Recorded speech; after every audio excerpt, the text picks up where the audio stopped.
Finally here the first episode of ఊరు. మనం ఇప్పుడు ఏ ఊరు వెళ్తున్నామంటే తెలుస్తుంది, మరి కొద్దిసేపట్లో ఖచ్చితంగా మీకు తెలిసిద్ది. సో అప్పుడు దాకా మీరు ఏం చేస్తారంటే ఈ వీడియో చూస్తూ సబ్స్క్రైబ్ చేసుకుంటూ లైక్ చేసుకుంటూ కామెంట్ చేసుకోండి. ఎందుకంటే ఫర్దర్గా ఇలాంటి ఊరు ఎపిసోడ్స్ చాలా రావాలి. మీ సపోర్ట్ అయితే నాకు చాలా కావాలి. This journey makes me strong. ఈ జర్నీలో నేను కలిసిన మనుషులు, వాళ్ళ కథలు నన్ను చాలా స్ట్రాంగ్ చేసింది.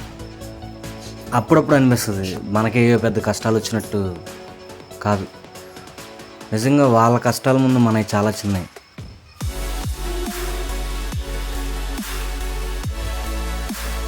ఈ ఎపిసోడ్ని 2-3 పార్ట్స్తో వెళ్దాం అని చెప్పి అనుకున్నా. అందుకని ఫస్ట్ పార్ట్ వచ్చేసి గుడివాడ టు వైజాగ్ జర్నీ అన్నమాట.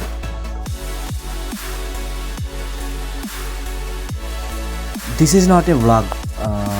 రెగ్యులర్గా మనం వ్లాగ్స్ తీసినట్టు కాదు, అంటే రెగ్యులర్ ట్రావెలర్స్ ఈ వ్లాగ్ కంటెంట్ లాగా చూపిస్తారు కదా, అలా కాదు. సంథింగ్ న్యూ, అంటే నా పాయింట్ ఆఫ్ వ్యూలో నేను ఏదైతే చూసానో అది మీకు చూపిస్తున్నా. బట్ అలా చూసే క్రమంలో మీకు కూడా ఒక పాయింట్ ఆఫ్ వ్యూ అయితే ఉంటుంది.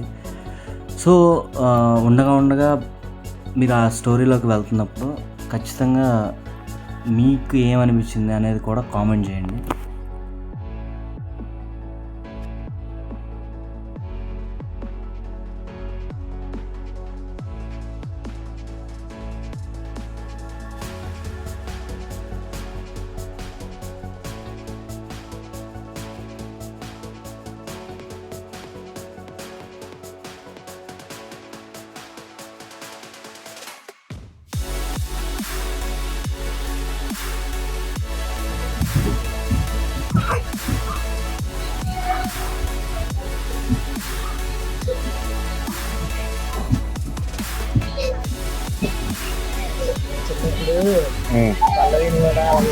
నేనే ఏడ్చేవాడిని. అంటే 1 year కాదు కదా మా ఇద్దరికి. దింపేసి నేను నన్ను ఎత్తుకోండి ఈ జర్నీలో చాలామందిని కలుస్తాం. అంటే మనం ఏదో కావాలని సహాయం చేసినట్టు కాదు, ఆ టైంకి నిజంగానే మన సహాయం అవసరం అవుతుంది. అది చిన్నదో పెద్దదో కానీ, బట్ ఆ టైంలో ఆ హెల్ప్ చేసినప్పుడు మనకు వచ్చే ఫీలే వేరు.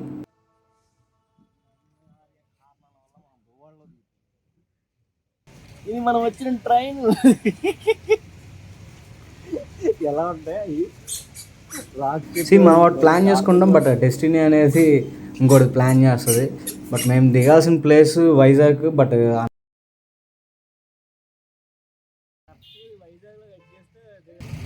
అన్ఎక్స్పెక్టెడ్లీ గోవాలో స్టాప్. వైజాగ్ స్టేషన్ వెళ్ళేటప్పుడైనా చూపిద్దాం. ఆల్రెడీ చాలా సార్లు చూసుంటారు కదా, ఏం చెప్తారు. వైజాగ్ చూపించినారు కదా, అలా మిమ్మల్ని వైజాగ్ పరిచయం చేద్దామని వచ్చారు. ఇక్కడికి వచ్చిన తర్వాత నాకు బాగా నచ్చిన విషయం ఏంటంటే ర్యాపిడో బుక్ చేయగానే అయిపోయింది. ఆటో వాడు కూడా అన్న ఫోన్ చేసేస్తున్నారు కదా, వచ్చేస్తున్నాడా. ఇంకో విషయం ఏంటంటే నేను ట్రైన్ జర్నీ చేసి చాలా రోజులు. ఇక నైట్ అంతా రకరకాలైన ఎక్స్పీరియన్స్ ఉంది. మార్నింగ్ వేసి ఆ వ్యూ చూడంగానే సమ్మర్లో, వింటర్ సీజన్లో ఉంది, రైనీ సీజన్లో ఉంది, రకరకాలుగా ఉంది క్లైమేట్ కూడా. వైజాగ్ పీపుల్ వాళ్ళు మాట్లాడుతుంటే మనకు ఆటోమేటిక్గా ఆ హ్యాపీనెస్ ఆర్ స్మైల్ ఏదో కానీ మన ఫేస్ మీద ఆటోమేటిక్గా ఉంటుంది. అదేంటో తెలీదు, వాళ్ళతో మాట్లాడుతున్నంతసేపు ఆ కాన్వర్జేషన్ అంతా ఒక మంచి వైబ్లో ఉంటుంది.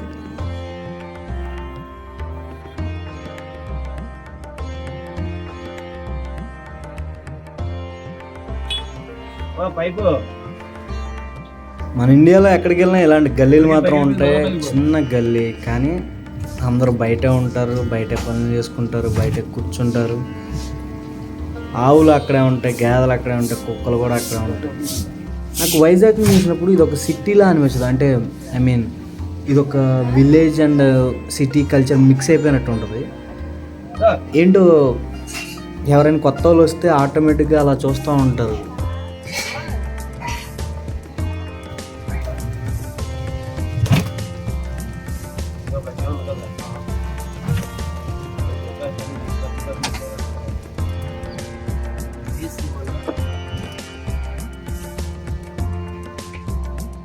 ఎక్కడ ఉన్నారు మన దగ్గర ఎందుకు మ్యాప్స్లో లొకేషన్ పెడితే ఖచ్చితంగా మనం అనుకున్న ప్లేస్కి అయితే వెళ్ళాం, ఇంకెక్కడికి వెళ్ళిపోతాం. అలా నా ఒక్కడికే జరిగిందా, మీకు కూడా జరిగిందా?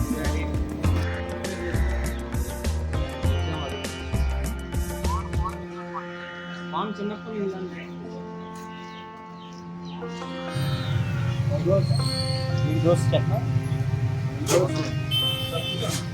అంటే ఎలా ఉందంటే ఆ రోడ్డు ఎవరో కిరాణా స్టోర్ ఉంది, ఈ రోడ్డు ఎవరో కిరాణా స్టోర్ ఉంది.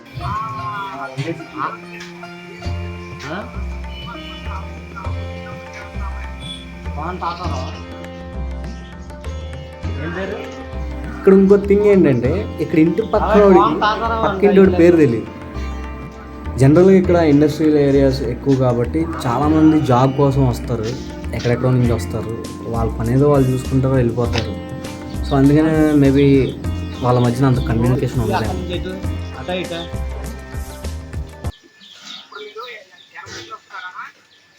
మేము వెనక నుంచి వస్తున్నాం.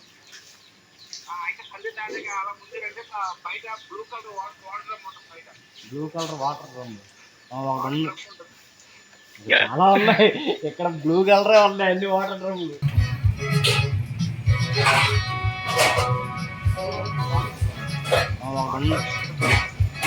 చాలా ఉన్నాయి ఇక్కడ. బ్లూ కలరే ఉన్నాయి అన్ని వాటర్ రూమ్లు. ఇంటి బయట మా వాడు చాలా తెలివిగా ఒక క్లూ చెప్పాడు, ఇంటి బయట వాటర్ డ్రమ్ ఉంటుందని. కానీ ఇక్కడ ప్రతి ఇంటి బయట వాటర్ డ్రమ్ ఉంది. అప్పుడు ఏ ఇల్లు అనుకోవాలి? అదే ఆ పందిరి పక్కనే కదా, అది అక్కడ అనుకుంటుంది బయట.